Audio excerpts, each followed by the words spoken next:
Imagine holding a simple coin in your hand could be worth up to hundreds, thousands, even millions of dollars. In this video we're diving deep into the top 3 most valuable coins that collectors dream of: the legendary 1976 bicentennial quarter dollar, the rare 1971 UK Elizabeth II new Pence coin, and the mysterious 1965 Washington quarter dollar. These coins aren't just pocket change, they're hidden treasures packed with history, errors, and shocking values. We're diving deep into one of America's most legendary modern coins, the 1976 bicentennial quarter dollar, and uncovering the rare mint errors that transform it from pocket change into a once-in-a-lifetime discovery. Stay with me until the very end, because I'm going to give you a simple checklist that will let you instantly spot whether the bicentennial quarter in your collection or your change jar could be one of those jaw-dropping treasures. The backstory, before we uncover the rare errors. Let's rewind to 1976. America was turning 200 years old, and the U.S. Mint wanted to celebrate the nation's bicentennial in a big way. For the first time ever, circulating coins were given special commemorative designs. The quarter, half dollar, and dollar all received unique reverses honoring the spirit of 1776. On the quarter, Washington's portrait remained on the obverse, but the date was changed. Wrong planchet strikes. $50,000 to $70,000. Double denomination strikes, $25,000 to $40,000. Off-center strikes, $5,000 to $15,000. Double strikes and multiple strikes, $2,500 to $20,000. How to identify one? Okay, here's the part you've been waiting for. The quick checklist to see if your bicentennial quarter is worth a fortune. Weigh it. Normal clad equals 5.67 g, silver equals 5.75 g, wrong planchet equals way off. Check the edge. Copper stripe equals clad. No stripe, uniform silver, possible silver planchet. Look for off-centering.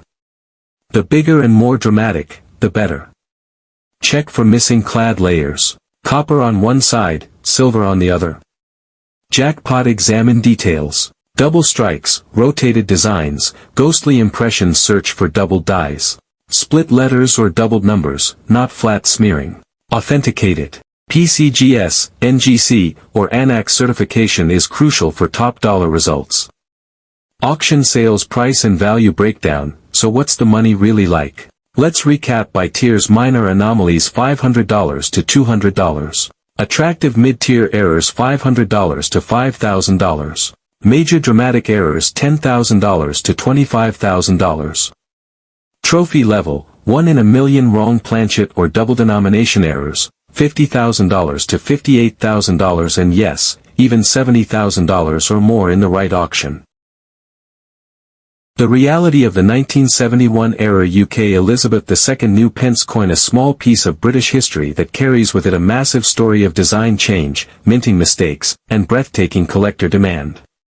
So, buckle up and stay with me until the very end, because today we're diving deep into the history, rarity, and unbelievable values of one of the UK's most intriguing decimal era coins. The background, to understand why the 1971 new Pence coin is so important and why error versions are worth a fortune, we need to rewind to a historic moment in British currency decimalisation. On February 15, 1971, known as Decimal Day, the UK officially switched its entire monetary system from the old pounds, shillings, and pence into the modern decimal system. Instead of the quirky system of 240 pence to the pound, we now had 100 new pence to the pound. What makes the 1971 error so special? The answer lies in rare minting errors and in coin collecting. Errors mean money. The 1971 new Pence error coins fall into a few categories. Mule errors, coins struck with mismatched dies, often pairing the wrong obverse and reverse designs.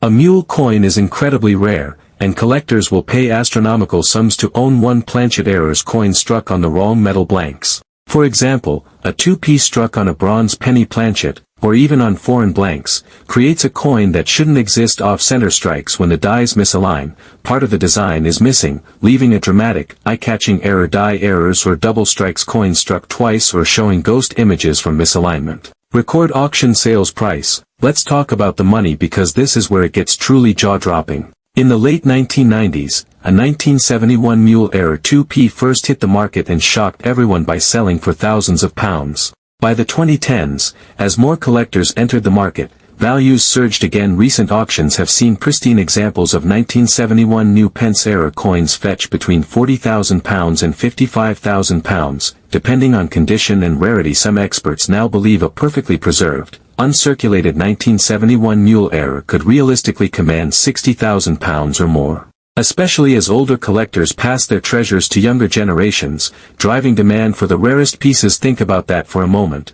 A coin that was once used to buy a packet of crisps could now pay for a brand new luxury car or even a deposit on a house. How to identify a 1971-era new Pence coin? So, if you're at home wondering whether you've got one of these treasures in your collection, here's what to look for. Check the date. It must be 1971, the first year of issue for the decimal 2p. Look at the weight and metal. If it looks bronze instead of copper-plated steel, or feels lighter/heavier, it could be an error. Examine the strike. Off-center, double-struck, or unusual rim features can all signal rarity.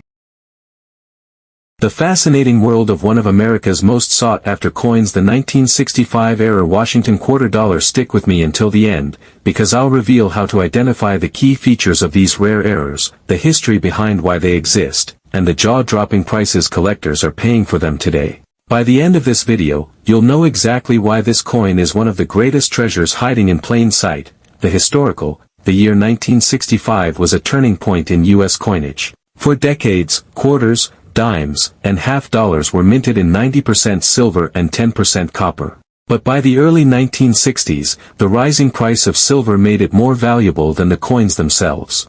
In fact, people started hoarding quarters, dimes, and half dollars for their silver content. To solve this, the U.S. Mint made a historic change. Starting in 1965, Washington quarters were no longer struck in silver. Instead, they were minted in a new clad composition, silver planchet era. $65,000 to $84,000. Off-center strikes, $45,000 to $50,000. Clipped planchets, $75,000 to $80,000. Record-breaking auction sales. Now, let's talk about the truly jaw-dropping part. The auction results in 2014, a 1965 silver Washington quarter graded MS62 by NGC sold for $7,050. That was just the beginning. In 2019, another silver-era 1965 quarter went for nearly $10,000. By 2023, prices skyrocketed as collectors began recognizing their rarity. Some mint state examples have been valued at $50,000, $65,000, and even $73,000 at high-profile auctions. The rarest and best-preserved examples are now estimated to be worth up to $84,000. Yes, for a single quarter that most people would mistake for pocket change. Why collectors pay so much? Historical importance.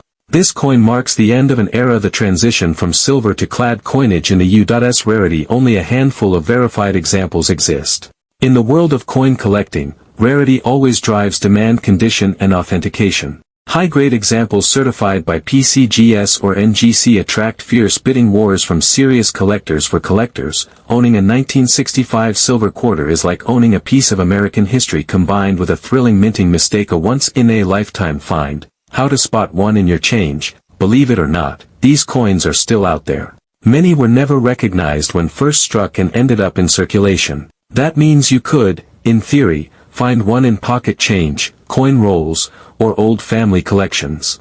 Here's a quick checklist to remember. Always check the date. 1965. Weigh the coin. If it's 6.25 grams, you may have struck silver. Examine the edge. No copper should be visible. If you suspect it's real, send it to PCGS or NGC for professional grading.